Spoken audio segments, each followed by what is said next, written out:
Shalom sahabat Rema yang diberkati Tuhan.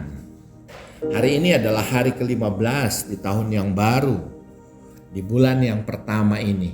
Oleh sebab itu kita patut mengucap syukur dan percayalah ketika Allah mengizinkan engkau ada di tahun yang baru ini, Dia juga yang akan memimpin seluruh aktivitas perjalanan hidupmu ke depan. Oleh sebab itu janganlah membuat tahun ini menjadi tahun yang mengerikan, tahun yang menakutkan. Tapi lihatlah bahwa ada Allah yang menyertai hidupmu. Kita akan sama-sama belajar dari Yusuf di dalam Kejadian pasal 45 ayat 4 dan 5 yang saya beri tema berpikir positif, melihat dengan mata iman. Di sana dikatakan, lalu kata Yusuf kepada saudara-saudaranya itu, marilah dekat-dekat, maka mendekatlah mereka. Katanya lagi, akulah Yusuf saudaramu yang kamu jual ke Mesir, tetapi sekarang janganlah bersusah hati dan janganlah menyesali diri, karena kamu menjual aku ke sini. Sebab untuk memelihara kehidupanlah Allah menyuruh aku mendahului kamu. Kita dapat melihat bagaimana seorang Yusuf memandang kehidupannya karena ia mendekat kepada Allah, karena ia memiliki hubungan yang intim dengan Allah. Sehingga setiap peristiwa-peristiwa yang terjadi dalam hidupnya selama 13 tahun pembelajaran bersama dengan Tuhan, sekolah iman, tidak sedikit pun membekas melahirkan kepahitan. Sehingga kita bisa melihat Yusuf bisa memandang secara positif apa yang terjadi atas hidupnya.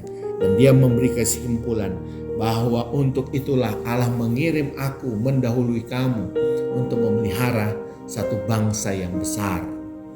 Sehingga kita tahu bersama bagaimana Yusuf di dalam berbagai perkara-perkara ia muncul sebagai pemenang ketika ia ada di rumah Potifar, ketika ia ada di penjara, ketika ia memberikan advice kepada juru minum dan juru roti, dan perbuatan-perbuatan baik akhirnya menghasilkan suatu hal yang istimewa. Ia diceritakan kepada raja yang mengalami masalah dengan mimpinya. Dan di sanalah Allah membukakan jalan bagi Yusuf. Sehingga Yusuf katakan, dialah yang mempersiapkan aku sebagai bapa bagi Firaun, tuan atas seluruh istananya, dan sebagai kuasa atas seluruh tanah Mesir. Sahabat Rema yang diberkati Tuhan, oleh sebab itu kita bisa belajar dari Yusuf, pengalaman Yusuf melihat tahun 2022. Bahwa ketika kita percaya kepada Tuhan, sebagaimana di dalam Ibrani pasal 11 ayat 1. Mari kita mempercayai sepenuhnya hidup kita kepada Tuhan. Karena kita tahu ketika kita dekat kepada Tuhan, segala perkara-perkara itu akan dibuat Tuhan menjadi alat berkat. Menjadi sesuatu yang sungguh kita dapat mempermuliakan Tuhan. Sebagaimana yang terjadi di dalam pengalaman hidup Yusuf.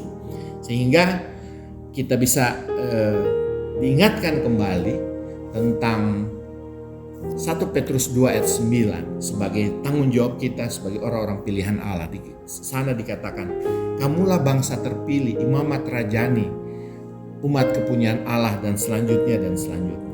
Itu menunjukkan bahwa mari saudara dan saya, kita adalah imamat rajani, imamat kerajaan Allah. Kita langkahi, lewati hari lepas hari tahun 2022 dengan harapan, dengan pandangan yang positif, yang tertuju kepada Tuhan. Sehingga itu tidak membuat kita menjadi orang yang takut sekalipun COVID belum berakhir. Tapi ketika kita bersama dengan Tuhan, kita bisa melihat perkara-perkara yang menyakitkan, menakutkan, Tuhan ubahkan menjadi perkara-perkara yang indah atas kehidupan Yusuf. Oleh sebab itu, sebagai orang-orang pilihan Allah, sebagai orang-orang yang diberkati Tuhan, percayalah sebagaimana yang Roma katakan, Roma 8:28, Allah turut bekerja di dalam segala sesuatu, mendatangkan kebaikan bagi mereka yang mengasihinya. Mari kita sama-sama belajar dari Yusuf, sehingga segala kebaikan Allah akan terjadi sekalipun apapun yang terjadi di sekeliling kita. Mari kita berdoa. Bapa, di dalam nama Yesus kami sungguh mengucap syukur bahwa kami menjadi biji matamu, kami adalah orang-orang pilihanmu, sehingga ketika Engkau memperkenankan kami ada di hari ke-15 dari tahun yang baru ini, Kau punlah yang akan memimpin kami melewati hari-hari selanjutnya. Dan kami percaya kehadiran kami akan membawa dampak perubahan berkat bagi orang-orang di sekeliling kami, memberikan penghiburan kekuatan, karena karunia yang Tuhan berikan pada kami cukup untuk menjadikan nama Tuhan dipermuliakan lewat hidup kami. Terpujilah nama Tuhan. Amin. Selamat malam, selamat menjalani hari-hari di tahun yang baru ini, dan percayalah bahwa ada tangan Tuhan yang menyertai hidupmu. Selamat beristirahat, Tuhan Yesus memberkati.